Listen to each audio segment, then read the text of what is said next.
സംസ്ഥാനത്തെ കൊടുംചൂടിൽ ഉണങ്ങിക്കരിയുന്നത് റബ്ബർ വൃക്ഷങ്ങൾ മാത്രമല്ല, കർഷകരുടെ മനസ്സുകൂടിയാണ്.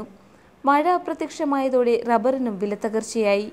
റബ്ബർ ഷീറ്റ് 1 കിലോയ്ക്ക് 230 രൂപയുണ്ടായിരുന്നത് 135 രൂപയായി ഇടിഞ്ഞു. മഴ കുറഞ്ഞതോടെ ടാപ്പിംഗ് ഡിസംബറിൽ നിർത്തിവച്ചു. ഇതോടെ ടാപ്പിങ്ങിനെ ആശ്രയിച്ചു കഴിഞ്ഞ തൊഴിലാളികളും പട്ടിണിയിലായി. വരൾച്ച ഈ വർഷമാണ് ഏറ്റവും കൂടുതൽ അനുഭവപ്പെട്ടത്.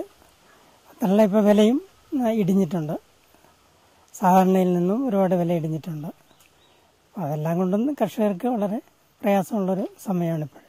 കാലാവസ്ഥ ചതിച്ചതിനു പുറമെ അന്താരാഷ്ട്ര വിപണിയിൽ റബ്ബറിനും ആവശ്യം കുറഞ്ഞു. കുറഞ്ഞ വിലയ്ക്ക് മലേഷ്യ അടക്കമുള്ള രാജ്യങ്ങളിൽ നിന്നും റബ്ബർ ലഭ്യമാക്കുന്നതും സംസ്ഥാനത്തെ റബ്ബർ കർഷകരെ പ്രതിസന്ധിയിലാക്കി. റബ്ബർ തടിക്ക് വിപണിയിലുണ്ടായ വിലയിടിവ് കടുംവെട്ടിനായി മരങ്ങൾ വാങ്ങിയവർക്കും തിരിച്ചടിയായി. മഴക്കാലത്ത് ആവശ്യമായ മഴ ലഭിച്ചില്ലെങ്കിലും വേനൽ മഴ നന്നായിരിക്കുമെന്ന കണക്കുകൂട്ടലിലായിരുന്നു കർഷകർ. ഇവരുടെ പ്രതീക്ഷകളെയും കൊടുംചൂട് തകർത്തിരിക്കുകയാണ്. പാർവതി സത്യദേവൻ, കൊല്ലം, ഇന്ത്യ വിഷൻ.